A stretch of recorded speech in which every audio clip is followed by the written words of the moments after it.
J'ai le sentiment que quelque chose ne tourne pas rond dans cette affaire, et je sais que vous aussi. L'Internet est devenu fou à propos de l'interrogatoire viral de Wayne W. Bortlen qui a été diffusé. Après avoir gardé le silence pendant des années, il semble que Bortlen ait finalement craqué et ait jeté Mellie sous le bus. D'après ce que nous savons, les choses sont sur le point de se gâter alors que les tribunaux creusent l'histoire plus profondément. Qu'est-ce qui ressort vraiment de l'interrogatoire et qu'est-ce que cela signifie pour Wayne W. Mellie? La balance peut-elle sortir de prison? Allons au fond des choses, femme. Un frère qui balance son frère. Que s'est-il dit exactement lors de cet interrogatoire? Selon une transcription détaillée de l'enregistrement, l'audio contiendrait des déclarations de Bortlen sur les fusillades qui ont amené les gens à penser qu'ils pourraient être disposés à collaborer avec les autorités. Les détails exacts de ce qui a été partagé restent quelque peu flous dans les rapports publics, ce qui ajoute au mystère et à la spéculation entourant cette partie de l'affaire. Les forums en ligne comme Reddit sont devenus des lieux de discussion sur ces allégations, les fans et les observateurs débattant de ce que cela pourrait signifier pour les deux accusés. En juin 2023, un post Reddit intitulé Wayne W. Bortlen Going to Testify or Snitch a mis en avant un commentaire juridique de l'avocat de la défense Bruce Rivers, suggérant que Bortlen pourrait témoigner contre Mellie. Cependant, la personne qui a posté ce commentaire avait des doutes quant à cette possibilité, citant des préoccupations concernant la crédibilité de la rue et les retombées potentielles pour Bortlen dans la communauté hip-hop. Les commentaires sur ce post Reddit montrent à quel point les avis sont partagés au sein de la communauté.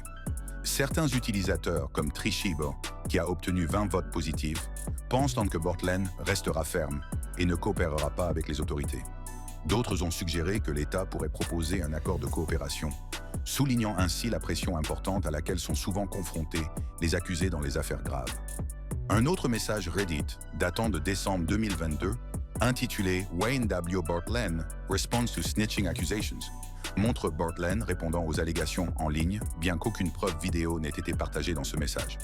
Cela suggère que des rumeurs de coopération potentielle circulent depuis 1 minute, avant même la publication de l'audio de l'interrogatoire en 2023. Ce qui différencie ces allégations, c'est le contexte plus large de la délation dans la culture hip-hop. Le tabou de la coopération avec 12 est profondément ancré dans de nombreux aspects de la culture hip-hop et de la culture de la rue, avec de graves conséquences sociales pour ceux qui sont étiquetés comme des rats. Pour les artistes dont l'authenticité et la crédibilité constituent le fondement de leur image publique, le fait d'être traité de mouchard peut mettre fin à leur carrière sur le champ. Les charges supplémentaires qui pèsent sur les deux hommes pour subornation de témoins ajoutent encore au drame de cette situation. En octobre 2023, Bortlen a été incarcéré pour subornation de témoins, accusé d'avoir offert des récompenses telles qu'une BMW à un témoin pour qu'il ne coopère pas avec les autorités. Mellie a également été accusé de subornation de témoins à la même époque, ce qui a encore compliqué leur situation juridique respective. L'ironie de la situation est flagrante. Alors que M. Bortlen est accusé d'avoir tenté d'empêcher des témoins de coopérer avec les autorités, il fait lui-même l'objet de spéculations quant à sa coopération avec ces mêmes autorités dans le cadre de l'enquête sur M. Mellie. Cette contradiction n'a pas échappé aux personnes qui suivent l'affaire et a suscité encore plus d'intérêt pour ce qui se passe en coulisses. Prenons un moment pour réfléchir à l'impact que ces allégations de délation pourraient avoir sur les procès à venir des deux accusés. Si Bortlen a effectivement fourni aux autorités des informations impliquant Mellie, cela pourrait renforcer considérablement le dossier de l'accusation contre le rappeur le plus célèbre. Le témoignage d'un co-accusé qui aurait été présent sur les lieux lors des crimes et de leurs conséquences constituerait une preuve puissante pour les procureurs qui tentent d'obtenir une condamnation. Pour Bortlen lui-même, la coopération pourrait éventuellement conduire à un traitement plus clément, bien que cela dépende des accords spécifiques conclus avec les procureurs et de la valeur des informations fournies. Dans les affaires pénales, il est courant que les accusés qui coopèrent bénéficient d'une réduction des charges ou des peines en échange de leur témoignage contre leurs co-accusés, bien qu'aucune confirmation publique d'un tel arrangement n'ait émergé dans cette affaire. Il convient toutefois de se garder de tirer des conclusions hâtives, fondées uniquement sur des spéculations en ligne et des fuites audio sans tenir compte de l'ensemble du contexte. Le système juridique est complexe et les interactions avec les forces de l'ordre peuvent être mal interprétées ou présentées de manière trompeuse, en particulier lorsque seules des parties de ces interactions sont rendues publiques. Mellie a comparu devant le tribunal en 2023. Cependant, les deux accusés ont connu d'importantes complications juridiques depuis leur incarcération. Le premier procès de Mellie s'est soldé par un vice de procédure en juillet 2023 en raison d'un jury suspendu et son nouveau procès est prévu pour le 10 septembre 2025. Ce long délai entre les deux procès est inhabituel, mais il reflète la complexité de l'affaire et les divers problèmes juridiques qui sont apparus, notamment la révocation du procureur principal pour avoir prétendument dissimulé des preuves concernant les problèmes de crédibilité d'un détective. Bortlen, qui a été libéré sous caution en août 2021, a été de nouveau incarcéré en octobre 2023 pour subornation de témoins et est détenu au Turner Guilford Night Correctional Center depuis lors. Son procès, initialement prévu à des dates antérieures, a été repoussé à janvier 2024, mais on ne sait pas si d'autres retards ont encore repoussé cette date. Mais restons-en là. Alors que les spéculations sur la coopération de Bortlen vont bon train sur Internet, aucune confirmation officielle d'un quelconque accord de coopération ou d'un plan pour témoigner contre Mellie n'a été donnée par les autorités judiciaires ou les représentants de l'un ou l'autre des accusés. Ce que nous avons à la place, ce sont des discussions en ligne basées sur des fuites audio et des commentaires juridiques d'observateurs de l'affaire. Lors de ses comparutions devant le tribunal, M. Bortlen a été confronté à ses propres problèmes juridiques, notamment à des discussions sur les conditions de sa mise en liberté provisoire. Lors d'une audience, son avocat a plaidé pour qu'il puisse travailler en attendant son procès. Cependant, l'accusation s'y est opposée, invoquant des violations antérieures. Ces procédures judiciaires montrent la surveillance continue et les restrictions auxquelles Bortlen a dû faire face en attendant son procès, ce qui peut contribuer à la pression que ressentent de nombreux accusés dans des situations similaires. Cette pression est souvent citée comme un facteur qui peut amener certains accusés à envisager de coopérer avec les autorités. Voyons maintenant ce qui s'est passé et qui pourrait être à l'origine de cette affaire. Complice ou cerveau? YNW. Mellie, dont le nom gouvernemental est Jamel Demon, est un rappeur de Floride accusé d'avoir assassiné deux de ses homies et collègues rappeurs, Anthony Williams, YNW Successor, et Christopher Thomas Jr., YNW Juvie, le 26 octobre 2018. Cette affaire traîne depuis des années maintenant, avec des retards fous, un vice de procédure, et tout le monde et sa maman spéculent sur ce qui s'est réellement passé cette nuit-là. Selon les Ops, c'est ainsi qu'on appelle les procureurs dans le quartier, ce qui rend cette affaire particulièrement glauque.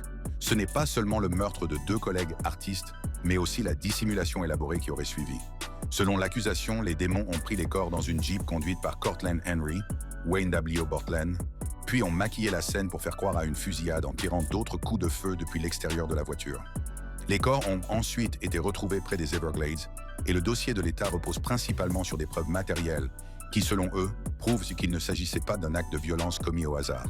Les tests balistiques auraient montré que les coups de feu ont été tirés depuis l'intérieur de la Jeep, ce qui contredit l'histoire de la fuite en voiture que les accusés ont d'abord racontée à la police. Cet élément de preuve essentiel a été au cœur de la théorie de l'accusation, selon laquelle il s'agissait d'un coup calculé, suivi d'une tentative élaborée de tromper les enquêteurs. Pour ceux qui ne connaîtraient pas YNW Bortlen, permettez-moi de vous mettre au parfum. Cortland Henry, alias YNW Bortlen, n'était pas seulement l'ami et l'associé de Mellie, mais aussi son co-accusé dans cette affaire de double meurtre.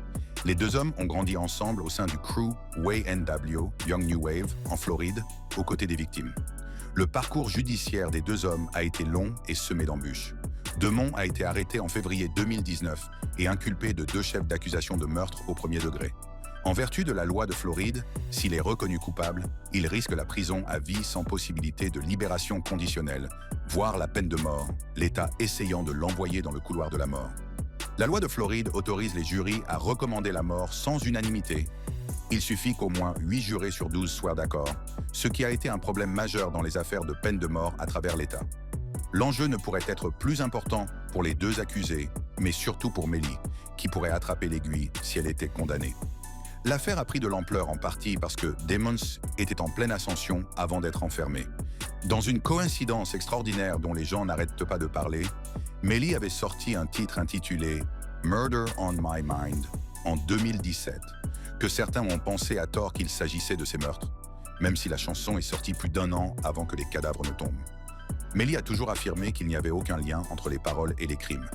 Le premier procès s'est ouvert en juin 2023, sous la présidence de John Murphy, juge du circuit de Broward, mais s'est terminé par un vice de procédure le 22 juillet 2023, lorsque le jury s'est retrouvé dans une impasse après 3 jours de délibération. Ce qui est intéressant dans cette issue, c'est que selon les rapports de ce procès, un juré a révélé que le vote était de 9 contre 3 en faveur de l'inculpation des Demont pour homicide involontaire, et non pour meurtre au premier degré, comme le réclamait l'accusation. Des allégations de mauvaise conduite de la part des jurés, y compris des insultes homophobes, ont également été formulés, ce qui aurait pu influer sur l'issue de ce premier procès. Ce type de drame n'est pas rare dans les affaires très médiatisées, mais il a définitivement ajouté une nouvelle couche de désordre à une bataille juridique déjà compliquée. Depuis, les procédures judiciaires sont devenues encore plus tordues. En octobre 2023, le procureur principal, Christine Bradley, a été écarté de l'affaire pour avoir prétendument caché des informations sur la crédibilité d'un détective. Cela a conduit à une motion visant à récuser l'ensemble du bureau du procureur de l'État de Broward, ce qui montre à quel point la procédure est devenue houleuse. En janvier 2024, la décision d'un juge de supprimer une vidéo promotionnelle sur la vie des démons a déclenché un appel de la part des procureurs, ce qui a encore retardé le nouveau procès. À l'heure actuelle, le nouveau procès de Mellie est prévu pour le 10 septembre 2025, avec une audience préliminaire pour des accusations supplémentaires de subornation de témoins fixées au 5 décembre 2024. Oui, vous avez bien entendu, des accusations de subornation de témoins ont été ajoutées aux allégations déjà graves auxquelles sont confrontés les deux accusés. Wayne W. Mellie et Wayne W. Bortlen ont tous deux été accusés d'avoir tenté d'intimider des témoins dans cette affaire, ce qui ajoute encore plus de problèmes juridiques à leurs problèmes déjà importants. Mais ce qui fait vraiment parler, c'est ce qui se passe en coulisses avec Wayne W. Bortlen. Alors que les deux co-accusés étaient autrefois soudés comme des frères, des rumeurs ont fait état de fissures potentielles dans leur front uni. Cela nous amène à la question à $1 million que de nombreux fans et observateurs se posent. Wayne W. Bortlen a-t-il plié et dénoncé Mellie? Pour en avoir le cœur net, il faut examiner les preuves de la coopération de Bortlen avec les flics et ce que beaucoup appellent une vidéo d'interrogatoire choquante ou un enregistrement audio qui le montrerait en train de donner des informations sur Mellie aux enquêteurs. Je ne dirai pas grand-chose. La communauté hip-hop prend très au sérieux les allégations de délation. Le code qui interdit de coopérer avec les forces de l'ordre est profondément ancré dans de nombreux cercles, et les accusations de mouchardage peuvent détruire la réputation et la carrière d'un artiste. Il ne s'agit donc pas seulement de questions juridiques, mais aussi de véritables conséquences culturelles. Les recherches suggèrent que les allégations de délation de Bortlen proviennent principalement d'un enregistrement d'interrogatoire diffusé sur Internet au début de l'année 2023. Hip Hop DX rapporte que Wayne W. Bortlen aurait parlé à la police des fusillades, ce qui a déclenché de folles spéculations en ligne pour savoir s'il avait trahi son ancien ami. Un post Reddit de juin 2023 intitulé « Wayne W. Bortlen va-t-il témoigner ou balancer ?»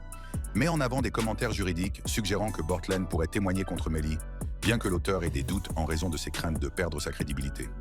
Cela montre à quel point les gens s'intéressent à cet aspect de l'affaire, avec des fans et des observateurs qui vont et viennent en ligne sur ce qui pourrait se passer. Les commentaires sur ce post Reddit étaient très variés, certains croyant que Bortlen resterait solide, comme l'utilisateur Trishib, qui a obtenu 20 votes positifs, tandis que d'autres pensaient que l'État pourrait conclure un accord de coopération. Le débat montre à quel point les avis sont partagés sur ce que pourrait faire Bortlen au fur et à mesure que l'affaire avance. Dans un autre message Reddit datant de décembre 2022, intitulé « Wayne W. Bortlen Respond to Snitching Accusation », Bortlen lui-même a apparemment répondu aux rumeurs en ligne, bien qu'aucune preuve vidéo n'ait été partagée dans ce message. Cela montre que ces rumeurs circulaient depuis 1 minute, avant même que l'enregistrement de l'interrogatoire ne fasse surface. Bortlen a été libéré sous caution en août 2021, ce qui lui a permis de jouir d'une liberté limitée en attendant son procès. Toutefois, cette liberté a été de courte durée. Il a été de nouveau incarcéré en octobre 2023 pour subornation de témoins et se trouve depuis lors au Turner Guilford Night Correctional Center. Son procès, initialement prévu à des dates antérieures, a été repoussé à plusieurs reprises, l'un d'entre eux l'ayant reporté à janvier 2024. Ces retards incessants ne sont pas inhabituels dans les affaires de meurtre complexes, mais ils ont indéniablement accru la tension et les spéculations autour des deux accusés. Maintenant que nous avons posé les bases de cette affaire complexe, examinons tous les scénarios juridiques possibles. Les implications juridiques et la suite pour les copains. Pour conclure, voyons ce que l'avenir réserve à Wayne W. Mellie dans l'attente de son nouveau procès. Comme nous l'avons vu, le premier procès de Mellie s'est soldé par un vice de procédure en juillet 2023. Le jury n'étant pas parvenu à prendre une décision après 3 jours de délibération. Ce qui est particulièrement intéressant, c'est que d'après un juré, le vote a été de 9 contre 3 en faveur d'une inculpation des démons pour homicide involontaire et non pour meurtre au premier degré, comme le réclamait l'accusation. Cela suggère que même sans le témoignage potentiel de Bortlen, l'accusation a pu convaincre la plupart des jurés de l'implication de Mellie dans les décès, mais pas nécessairement de la préméditation requise pour une condamnation pour meurtre au premier degré. La question est maintenant de savoir si les allégations de coopération de Bortlen pourraient changer la donne lors d'un nouveau procès. Le nouveau procès de Mellie est actuellement fixé au 10 septembre 2025, ce qui laisse à l'accusation et à la défense beaucoup de temps pour préparer leur dossier. Cette date peut sembler lointaine, mais les procès pour meurtres complexes comme celui-ci prennent souvent des années à se résoudre, surtout lorsqu'ils impliquent des accusés de premier plan et des circonstances inhabituelles telles que la mise en scène présumée d'une scène de crime. Si Bortlen a effectivement transmis aux policiers des informations impliquant Mellie, et s'il accepte de témoigner à la barre lors du nouveau procès, le dossier de l'accusation pourrait s'en trouver considérablement renforcé. Le témoignage d'une personne qui aurait été présente sur les lieux des crimes et de leurs conséquences serait une preuve particulièrement puissante, qui pourrait donner aux jurés des informations que les preuves physiques seules ne peuvent pas fournir. Cependant, tout témoignage de ce type se heurterait probablement à des obstacles majeurs de la part de l'équipe de défense de Mellie. Les témoins coopérants, en particulier les co-accusés qui font face à leurs propres accusations, sont souvent soumis à un contre-interrogatoire intense sur les raisons qui les poussent à témoigner. Les avocats de la défense soutiennent généralement que ces témoins ne font que dire ce que les procureurs veulent entendre dans l'espoir d'obtenir une peine plus légère dans leur propre affaire. Le défi pour les procureurs serait d'établir la crédibilité de Bortlen par rapport à ses arguments, en particulier compte tenu des charges supplémentaires qui pèsent sur lui pour subornation de témoins. Le fait que Bortlen ait été incarcéré en octobre 2023 pour avoir prétendument offert des récompenses telles qu'une BMW à un témoin en échange de sa non-coopération avec les autorités pourrait potentiellement être utilisé pour nuire à sa crédibilité s'il devait témoigner contre Mellie. Il convient également de noter que Mellie lui-même est accusé de subornation de témoins et qu'une audience préliminaire sur ces accusations est prévue pour le 5 décembre 2024.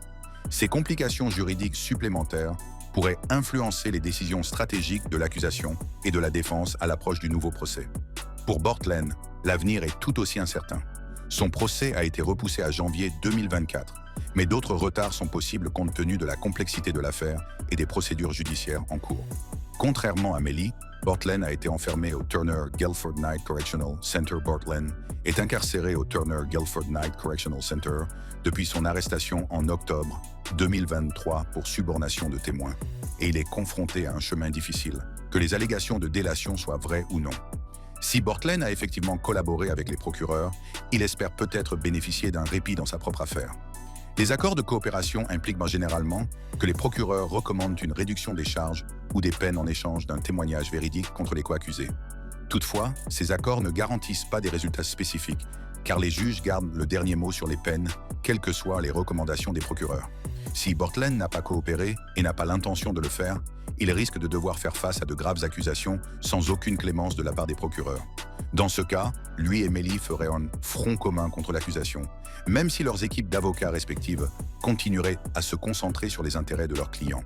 Il est important de rappeler que les décisions de coopération sont profondément personnelles et souvent influencées par un ensemble complexe de facteurs, notamment la force des preuves, les peines potentielles encourues, les conseils de l'avocat et des considérations personnelles telles que la loyauté, la réputation et les perspectives d'avenir. Le code No Snitching, pas de délation, qui est profondément ancré dans certains aspects de la culture hip-hop, ajoute une couche supplémentaire de complexité à ces décisions déjà difficiles. Une chose est claire, quelle que soit l'issue de la procédure judiciaire, Mellie et Bortlen sont tous deux confrontés à un avenir incertain dans le monde du rap. Les accusations portées contre eux sont graves, et quelle que soit l'issue de la procédure, l'ombre de cette affaire les suivra probablement tout au long de leur carrière. Pour Mellie, qui était en pleine ascension avant d'être engagée avec des succès comme Murder on My Mind et des collaborations avec des artistes établis, les enjeux sont particulièrement élevés. S'il est reconnu coupable de meurtre au premier degré, il risque la prison à vie sans possibilité de libération conditionnelle, voire la peine de mort. L'État de Floride réclame activement la peine de mort dans cette affaire, soulignant ce qu'il considère comme la nature préméditée du crime. Même si Mellie gagne son procès ou est reconnu coupable de charges moins lourdes, les allégations de meurtre d'amis proches pourraient nuire de façon permanente à sa réputation et à ses perspectives de carrière. La communauté hip-hop a fait preuve de plus ou moins de tolérance à l'égard des artistes impliqués dans des activités criminelles. Mais les allégations de meurtre d'amis et de mise en scène représentent une trahison particulièrement grave de la confiance, qui pourrait être difficile à surmonter. Pour Bortlen, la situation se complique encore avec les allégations de délation. Si ces allégations sont vraies et qu'elles sont largement acceptées par la communauté hip-hop, il pourrait être confronté à des difficultés majeures pour reconstruire sa carrière. étant donné le tabou très fort qui pèse sur la coopération avec les autorités dans de nombreux cercles hip-hop. Le taux élevé de violence dans le milieu du hip-hop, en particulier les meurtres, est un phénomène bien documenté qui fournit un contexte aux allégations dans cette affaire, sans pour autant les excuser. Des études suggèrent que le meurtre est à l'origine d'environ la moitié des décès de musiciens hip-hop, dont l'âge moyen est de 25 à 30 ans. Parmi les facteurs qui contribuent à cette tendance figurent l'activité des gangs, la consommation de drogue et des systèmes de soutien inadéquats. De nombreux cas restent non résolus, comme les meurtres très médiatisés de Tupac Shakur et de The Notorious B.I.G. L'affaire Melly se distingue des autres affaires de meurtre de rappeurs par la mise en scène présumée de la scène du crime, un élément relativement rare, et par l'implication d'amis en tant que victimes, ce qui met en évidence un niveau inquiétant de trahison personnelle si les allégations sont fondées. Ces facteurs ont contribué au vif intérêt du public pour l'affaire et aux spéculations permanentes sur ce qui s'est réellement passé cette nuit d'octobre 2018. La procédure judiciaire dans cette affaire, comme beaucoup d'autres, impliquant des accusés de premier plan, a été confrontée à de nombreux défis et complications. Il s'agit notamment d'allégations de mauvaise conduite des jurés qui ont conduit à l'annulation du procès de Melly, à la révocation du procureur principal pour avoir prétendument dissimulé des preuves concernant les problèmes de crédibilité d'un détective, et à divers retards résultant de contestations judiciaires et d'appels. L'utilisation de paroles de rap comme élément de preuve, une pratique controversée qui a été critiquée pour sa capacité à criminaliser l'expression artistique, a été un facteur dans l'affaire Melly et dans d'autres affaires comme celle de Kenjuan McDaniel. Le tube de Melly, Murder on My Mind, bien qu'il soit sorti avant les crimes dont il est accusé, a été cité par certains comme étant étrangement prémonitoire, bien que l'utilisation de l'expression créative comme preuve de l'intention criminelle soulève d'importantes inquiétudes quant à la liberté artistique. À l'approche des deux procès, plusieurs questions clés restent sans réponse. Bortlen coopérera-t-il officiellement avec les procureurs et se présentera-t-il à la barre contre Melly? Dans l'affirmative, quel sera l'impact sur le nouveau procès de Melly? Comment les deux accusés vont-ils répondre aux accusations supplémentaires de subornation de témoins qui pèsent sur eux? Quelles preuves seront autorisées lors du nouveau procès de Melly, compte tenu de la décision antérieure du juge de supprimer certaines preuves? L'un ou l'autre des accusés envisagera-t-il de négocier un accord pour éviter l'incertitude d'un procès? Les réponses à ces questions seront probablement apportées dans les mois et les années à venir, au fur et à mesure que la procédure judiciaire se poursuivra. Ce qui est certain, c'est que cette affaire restera sous les feux de l'actualité, compte tenu de la notoriété des accusés et de la gravité des faits qui leur sont reprochés. Pour l'instant, YNW Melly et YNW Bortlen restent dans les limbes de la justice, leur avenir étant incertain alors qu'ils naviguent dans le système complexe de la justice pénale. Les allégations de délation, bien que non confirmées par des sources officielles, ajoutent une nouvelle couche de drame à une affaire déjà sensationnelle qui a captivé les adeptes du hip-hop et des crimes authentiques. En tant qu'observateurs de cette affaire, nous devons nous rappeler que derrière les titres sensationnels et les spéculations en ligne se cachent de véritables êtres humains, non seulement les accusés, mais aussi les victimes. Anthony Williams, YNW Sac-Chasseur, et Christopher Thomas Jr., YNW JV, dont la vie a été interrompue à un jeune âge. Leurs familles continuent de demander justice, quelle que soit la notoriété des personnes accusées de leur avoir ôté la vie. L'affaire YNW Melly et YNW Bortlen, avec ses allégations de meurtre, de trahison et maintenant de délation potentielle, nous rappelle brutalement à quel point des carrières prometteuses peuvent être rapidement déréglées par de graves problèmes juridiques. Pour les artistes en herbe de la communauté hip-hop et au-delà, il s'agit d'une mise en garde contre les conséquences potentiellement dévastatrices de la violence et de l'activité criminelle, indépendamment du talent ou du potentiel. Alors que nous terminons notre plongée dans cette affaire, il convient de noter que la procédure judiciaire est en cours et que les deux accusés sont présumés innocents tant que leur culpabilité n'a pas été prouvée. Les allégations de délation à l'encontre de Bortlen n'ont pas été confirmées par des sources officielles, mais les discussions en ligne se poursuivent sans relâche. Tout le monde dans le quartier a quelque chose à dire sur l'affaire. Si certains affirment que la violence des jeunes rappeurs est due à l'environnement, d'autres pensent qu'elle est due au type de musique qu'ils produisent. Le trap-rap peut trouver un écho auprès de nombreuses populations de jeunes, mais le message tourne souvent autour de la violence. Cette violence s'infiltre souvent dans le monde réel. Il y a eu un cas de trop. Nous continuerons à suivre cette affaire au fur et à mesure de son évolution, en fournissant des mises à jour sur tout développement significatif dans la procédure judiciaire, y compris la confirmation ou le démenti officiel de la coopération présumée de Bortlen avec les autorités. Restez à l'écoute de notre chaîne pour obtenir les dernières mises à jour sur cette affaire, et d'autres affaires très médiatisées dans le monde du hip-hop. Merci d'avoir regardé cette vidéo. Si vous avez apprécié cette vidéo, cliquez sur l'une des boîtes qui s'affichent sur votre écran pour regarder d'autres contenus similaires.